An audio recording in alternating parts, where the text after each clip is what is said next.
Hey everyone, Nintendo Switchcraft is usually recorded live over on my Twitch channel, twitch.tv/runjumpstomp every Monday, Wednesday, Thursday, no, Monday, Wednesday, Friday, and Saturday. However, whenever I can't fit all of the news stories or feedback from listeners into those 20 to 30 minute episodes that I try and put out every week, whenever I can't fit them all in, that's where the light switch comes in, and this is a light switch, a smaller version that's just a little bit of stuff. So I've got four or so emails to get through, things that people had sent me. If you want to email me, it's super easy to do. Runjumpstomp@gmail.com, and sure enough, I'll read it on the show and we'll discuss it. But let's get started without any further ado and talk to Scott, who is sending in an email. They said, "Hey Bill, hope you had a great vacation. I was just wondering if you could give me some guidance and advice." They're referring to, I just got back from New York City with my wife. If you did not know, we had an absolute blast. So Scott says, "I live in Ontario, Canada, and would like to go to the Nintendo store this year.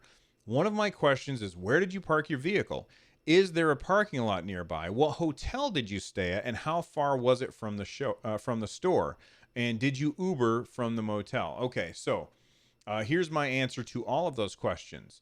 I did not stay in New York City. My wife and I stayed at the Hilton in, I think it was on 100 Passaic Avenue in Newark, New Jersey, which was within walking distance, like a 15-minute walk to the train station. And then we took something called the PATH train into Manhattan. And then we used the subway system to get around New York while we were there. And at the end of the day, we would get back on the train and go back to Jersey to get some sleep and then do it all over again the next day. And that's definitely the way that I recommend that you do it, because then you don't have to worry about your car. And I totally get what you're saying, because a lot of places charge a lot of money for parking. The hotel that I stayed at was free parking, and it's free on-site parking.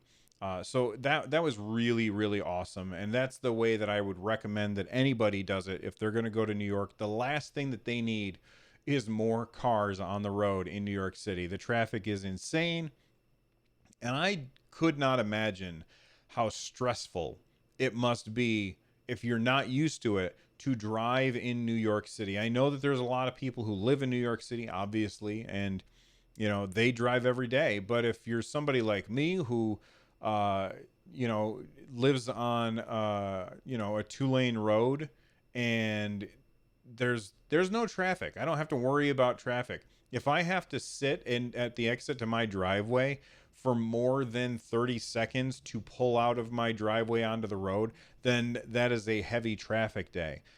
So if you're not used to driving in those conditions, I would not recommend staying in New York proper. I would stay in Jersey. So hopefully that answers those questions. Now I want to talk about the Nintendo store.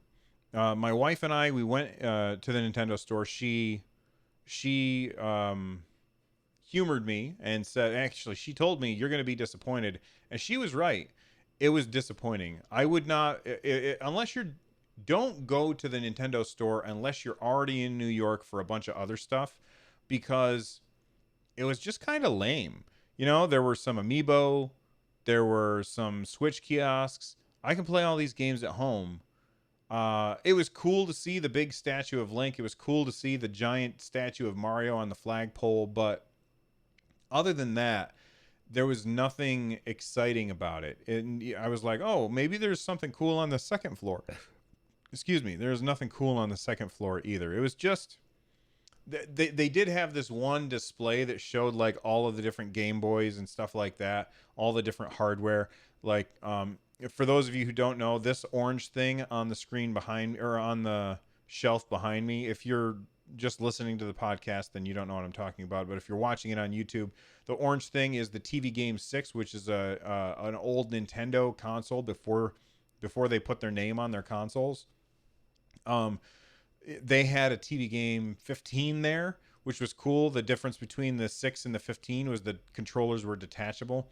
But there was nothing exciting at the Nintendo store at all, and that's probably why, having just had 2 episodes since I've come back from New York City when I have forgotten both times to talk about the Nintendo store because it's just that forgettable. I was expecting it to be cooler and I was disappointed. But hey, you know what? If you're already going to be in New York, then definitely stop by because you're it's like right in the middle of everything anyway. But I certainly would not make a trip for it. All right. I also got an email from John. John says, "Hey, Bill, I have a question for you. But before I do that, I just wanted to let you know that I love your show, Switchcraft. I have been listening to it for about 6 months or more now, and I've enjoyed every episode." Well, thank you very much, John. That is awesome of you to say. So my question to you is, I wonder. I'm sorry. I know you mentioned on one of your podcasts that you've been playing a lot of Dragon Quest Builders 2. And I also have been loving that game so much. I've pretty much just been playing that since the release. I've been playing in handheld mode this whole time, except for today.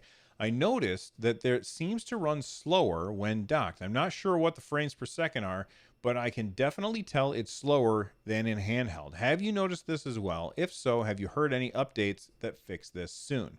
Well, thank you very much for the email, John.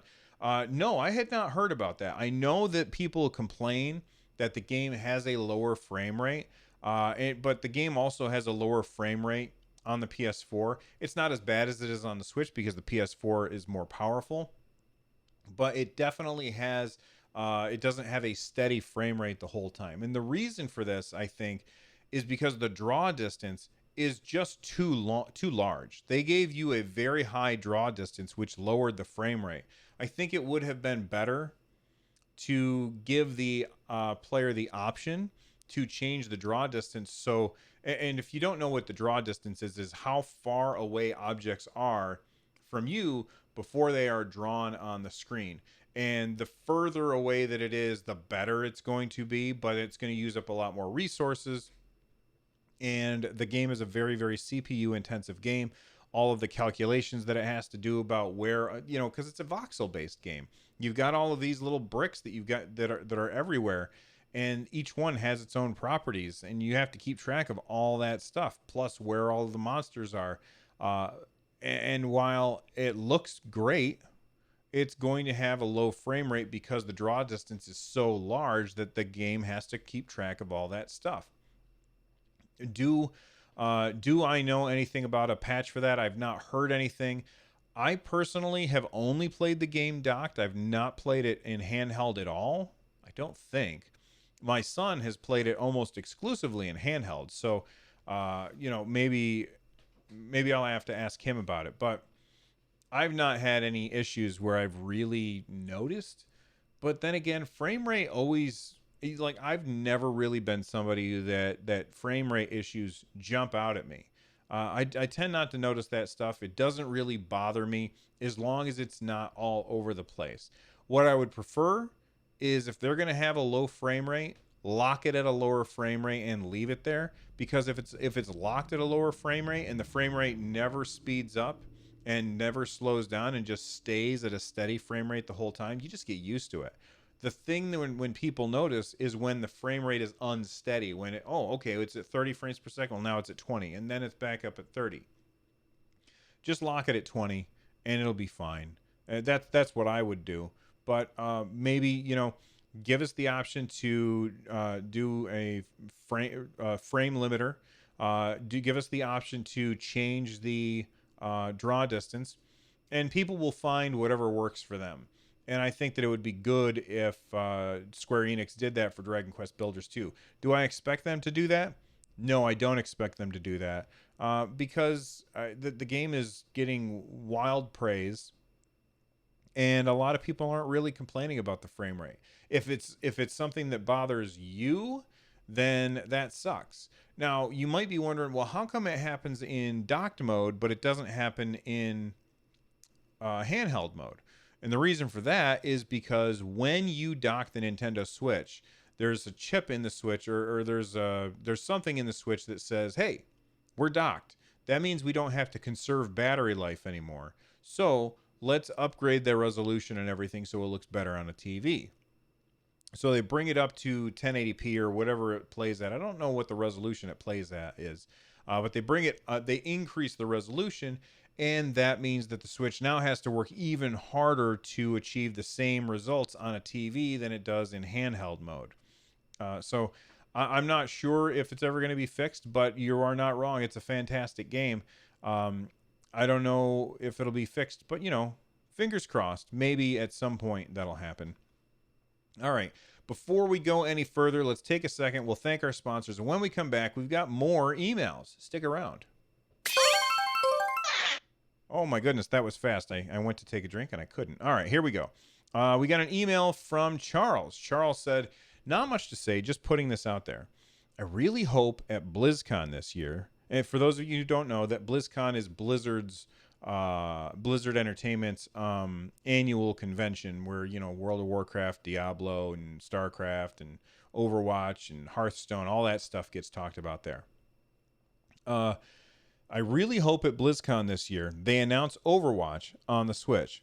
I haven't heard anything since they said it's a possibility in 2017. And for those of you who don't know, Overwatch is this fantastic hero-based team shooter where you've got a bunch of heroes. Each hero has their own abilities, and you fight over objectives with guns and stuff. It's a fantastic game. I've got it on PC. I've got it on PS4. And it's amazing. It's a great, great game, and it would be a welcome addition to the Switch.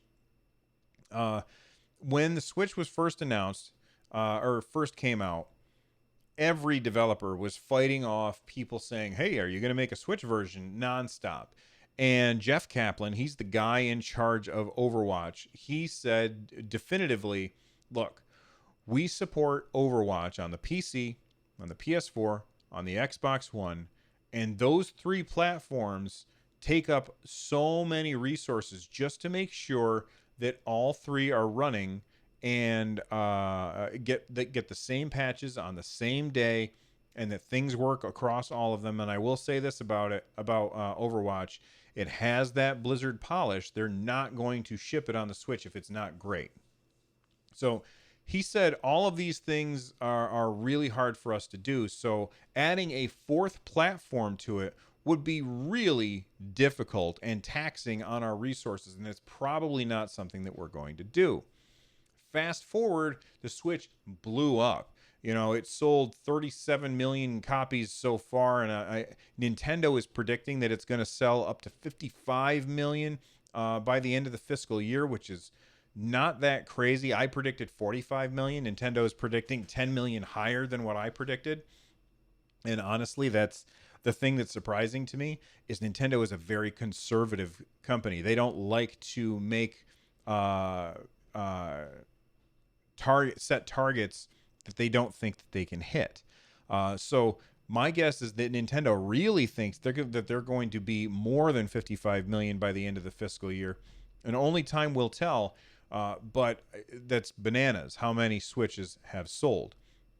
So with all of these consoles, these Switch consoles out in the wild, that's a lot of consumers that are potential customers that Blizzard can look at and say, gosh, we should really sell them Overwatch, because Overwatch is really, really popular and the Switch is really, really popular, and it would blow everybody's mind if Overwatch came to the Switch.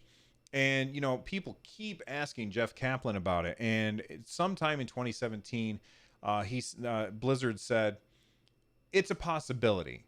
They went from no, it's not happening because we've got three platforms that we're already working on and we don't want to add another one, to it's a possibility. And for them to make that change just goes to show how huge the Switch's player base is. And that's a large player base that is hard to ignore when you can possibly make buckets and buckets of cash by selling Overwatch to those people. So I would love to see it at BlizzCon, which I think is in the fall. That would be awesome. Maybe even bring Doug Bowser out on stage. Oh, by the way, to go back to emails when they were asking about the Nintendo store, I saw a tweet from Doug Bowser 2 days after I was at the Nintendo store saying, "Hey, I was just at Nintendo New York," and I was like, "Damn it, why couldn't you be there when I was there so I could like get a picture with him or something, or try and weasel an interview out of him," which never would have happened. But oh, come on, Doug Bowser.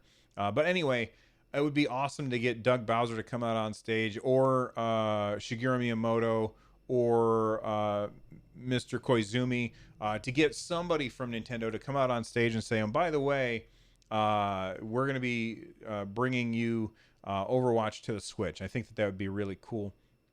Or have Jeff Kaplan come on to the Nintendo Direct at some point and have him just drop that information.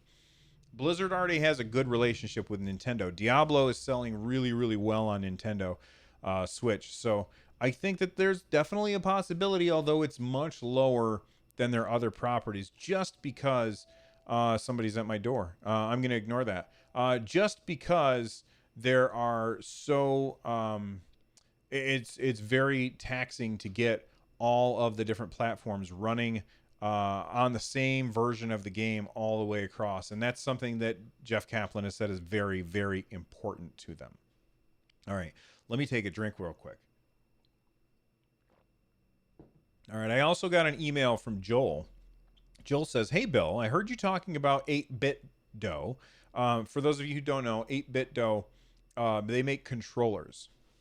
Third-party controllers. There's one coming out on August 9th that is like the 8-bit dough Pro controller. Let me actually see if I can bring it up. 8-bit dough Pro.